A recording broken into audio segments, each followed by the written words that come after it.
Hey everybody, Brian here from quantlabs.net. Just wanted to go over another video here.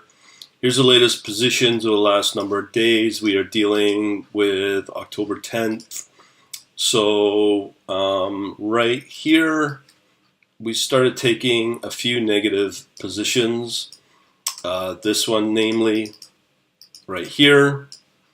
These ones I wouldn't be obviously worried about, but they're still not good to take on because you're not losing money, but you still have to pay out the commission fee, which is very tiny on Binance. But still, if there's a way to prevent them, I'll definitely do that. This position, negative, and then these last three here, ZRX, Ethereum. So what I've been doing is trying to find the reason why this position goes negative. That was pretty easy. The 5-minute position was negative. So you plug that up. So in order to ensure that your positions won't go negative, especially on the short term on a 5-minute time frame, if you see negative, don't take the trade. These two here, these ones right here, were similar, but they were choppy, and they were choppy obviously on the negative side. So what I've done is I've created, here's where the market's at right now. So they're somewhat positive now. They just went positive. But at the same time, I now have a table here, my database called Remove Negative Crypto.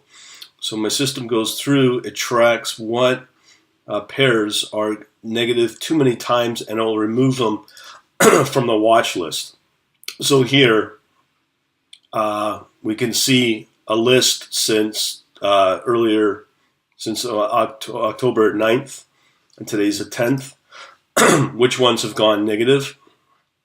You can see here that it's usually a similar amount, and when they're too negative over a certain period of time, that means we don't want to take those positions on at all because they're too choppy, and we only want those with a strong momentum. So for instance here, we have ZRX against Bitcoin and Ethereum, EOS and Ethereum, and Steam against Bitcoin and Ethereum. But when you go back to the list here, the more recent, the last time we've seen the ZRX be negative too many times was at 6:02 a.m.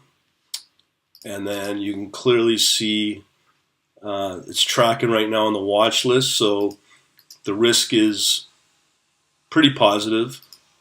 So as a result, we can safely say that ZRX may be safe to trade. I wouldn't think I'd want to take on this WAN, Ethereum, or Bitcoin because it's too negative very recently. It's things like that I'm tracking. Steam may be okay as well. I don't see any recent negative moves. Last one was at 6:02, so that may be okay. It's still too early to confirm that theory. EOS, let me see. We have here EOS last time was at 10:10 at 2 in the morning where it's too negative. But it goes to show we do have some up moves on some of these, but we also can say for the last number of hours that they were also negative as well. And we can also accumulate how many times these pairs have been removed over a certain period of time where they're too negative in short periods of time. So it's really good to have this. I'll put a report on this in the analytics as well. So hopefully I'll help you out. Talk to you later.